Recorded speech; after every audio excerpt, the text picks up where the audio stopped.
السلام عليكم ورحمة الله وبركاته. أصحابتك وحنا جنال كمر كلا سود واضح أدي هذا ومهتسنتهين ما أنت وقميص لبضة بشكوبات جانوري سنة كلبضة كون يشان يا لباتنك مقال كان وحربا إن ندي كل وذاقو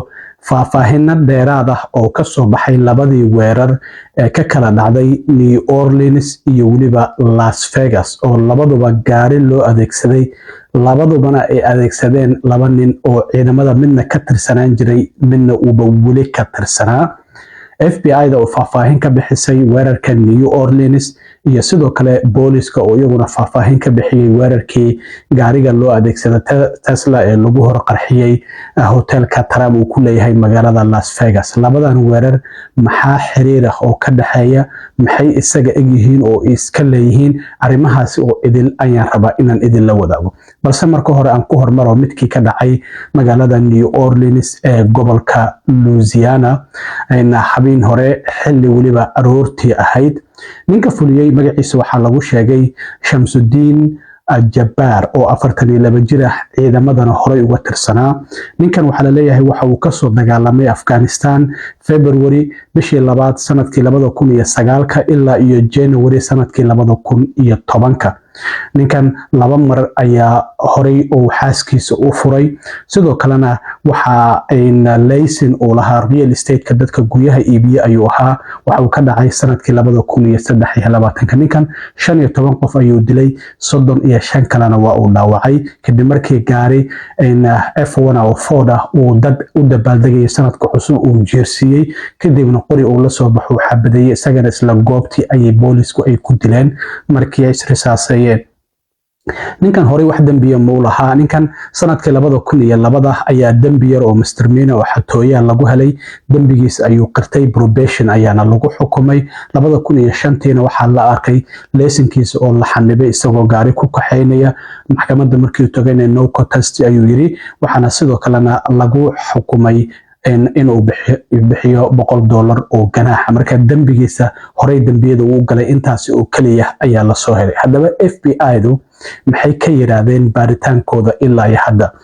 ninka u qaabilsan dhinaca argagixisnimada maadaama labadan fal ee dhacdaba fal argagixis ahaan FBI-du ay u baarayso ninka u qaabilsan dhinaca ka hortagida argagixisada FBI-da oo la yiraahdo Christopher Wray ayaa goordhow shir jaraa'id ku qabtay magaalada New Orleans waxaana uu ka bixiyay faahfaahin ilaa iyo hadda waxyaabaha ay ka ogaadeen ninkan magaca islaamka wata ee Shamsuddin Jabbar oo weerarkaasi fuliyay FBI-du waxay sheegtay inay video fara badan oo kaamirooyinka ay duubeen ay gacanta ay ku dhigeen isla markaana ay arkeen Shamsuddin Jabbar waxa ay sheegeen in gaarigan uu ka soo gareystay magaalada Houston ee gobolka Texas 7kii bishii December isla markaana uu dhinaca New Orleans u soo kaxay New Orleans uu soo gaaray 31 December waxa ay sheegeen in ay arkeen dhowr video oo iska duubay oo bartiisa Facebook ah uu soo geliyay oo ku cadeynayo taageerada uu hayo kooxda argagixisada ah ee ISIS ilaa iyo 5 video ayuu bartiisa Facebook uu soo dhigay intii uusan weerarka fulin midka u waxa uu soo dhigay 1:29 daqiiqo subaxnimo waa habeen hore sanadka cusub markii uu dhashay kadib halka videogii ugu dambeeyana 9 saac iyo 2 daqiiqo uu soo dhigay weerarkani waxa uu fuliyay 9 saac iyo 15 daqiiqo ayuu gaariga dadka jeersiyay kadibna risaasta ku furay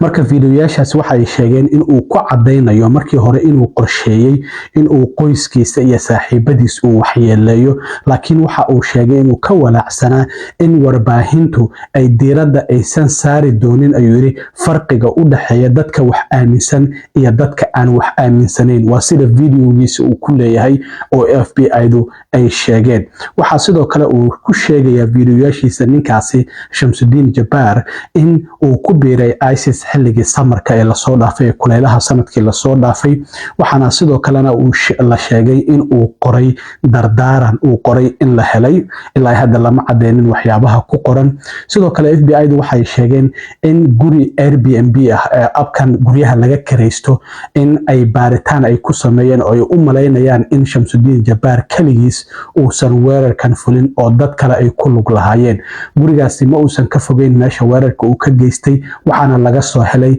qalabka lagu sameeyo waxyaabaha qarxa iyadoo sidoo kale dadkii aagaasi ka agdhawaa laga daadgurayay kadibna baaritaan lagu sameeyey. waxaa ninkan FBI-da u qaabilsan dhinaca ka hortagga falalka argagixisanimada uu sheegay in ay soo heleen 3 taleefon oo Shamsuddin Jabbar uu lahaa, haddana baaritaan lagu hayo waxyaabaha taleefanadaasi ku jira oo barahiisa bulshadana sidoo kale ay ku jiraan. sidoo kale waxaa la soo helay 2 laptop oo guriga laga soo helay waxyaabaha qaraxyada laga sameeyo laga soo helay. sidoo kale 2 laptop oo Shamsuddin uu iska lahaa iyo 3 taleefon ayaan gacanta ku haynaa oo baaritaan hadda lagu sameynaya ayuu yiri. sidoo kale waxa uu sheegay 2 qarax oo ku jiray qaboojiyaal in laga helay meesha weerarka uu ka geystay Shamsuddin Jabbar. waxaana muuqaalada aan aragnay oo dib markaan u eegnay kaamirooyinka aan aragnay in isagana sadahaantiisa Shamsuddin uu 2daasi qarax meesha dhigay oo qaboojiyaal ku jira. waxaa sidoo kale uu sheegay ninkan in ay jireen dad arkay waxyaabahaasi meesha yaala oo fiiriyay. waxaan u malaynaynaa dadkaasi in arrintan aysan ku lug lahayn, laakiin waxaan doonaynaa ayuu yiri dadkaasi inay nala soo xiriiraan si aan uga wareysano waxyaabaha ay arkeen.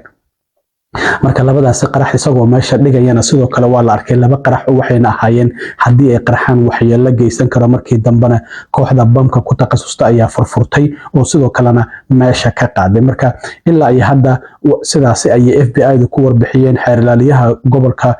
Louisiana Liz Muriel waxa ay sheegtay in uusan kaligii fulin Shamsuddin Jabbar weerarkan oo jiraan dad ku wehliya isla markaana gurigiisii magaalada Houston iyo kan kale oo Airbnb-ga ee la kaleystay oo ku yaala magaalada New Orleans labadaba baaritaano ayaa lagu sameeyay. ilaa hadda ma jirto cid kale oo la soo qabtay, laakiin waxay sheegeen in ay dad kale ku daba joogaan oo loo malaynayo inay ku caawiyeen in weerarkan uu geysto. guriga la baaray 2 qol ayuu ahaa iyo 2 musqul ayuu lahaa. waxyaabaha laga sameeyay qaraxyada ayaana sidoo kale laga soo helay. baaritaankuna weli waa bilow sida FBI-du ay sheegtay. haddana goobtii dambiga uu ka dhacay waxaa dib loogu wareejiyay gacanta magaalada New Orleans oo baaritaankii macnaha ururintii marqaatiyaashii iyo cadeymihii waa ay dhameeyeen. sidoo kalena waxay sheegeen baaritaankooda inuu weli sii soconayo. waa tahay weerarkii kale oo ka dhacay wajahada hore ee hoteelka Trump International uu ku leeyahay magaalada loo tamashlaha tago ee Las Vegas, isagana warbixin ayaa ka soo baxday. ninka fuliyay waa nin weliba hadda ciidamada ka tirsanaa.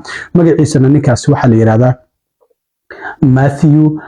Levelberger ayaa la yiraahdaa. waa 37 jir, 19 sano ayuu ciidamada ka tirsanaa, 18 ka midana ciidamada qaaska ayuu ka tirsanaa. haddana waxaa la leeyahay dhinaca systemka maamulka uu ku jiray oo 3 bilood uu xilkaasi hayay. ninkan gaari Cybertruck oo xabadu aysan karin oo kambaniga Tesla uu sameeyo oo Elon Musk iska leeyahay wuxuu ka soo kireystay gobolka Colorado. waxaana la leeyahay 2dan waxay ka sameeyeen gaariga waxa ay ka soo kireysteen abka la yiraahdo Turo oo qofka intaad gurigiisa ugu tagto gaarigiisa aad ka soo kireysanaysa lacag aad bixinaysa markaad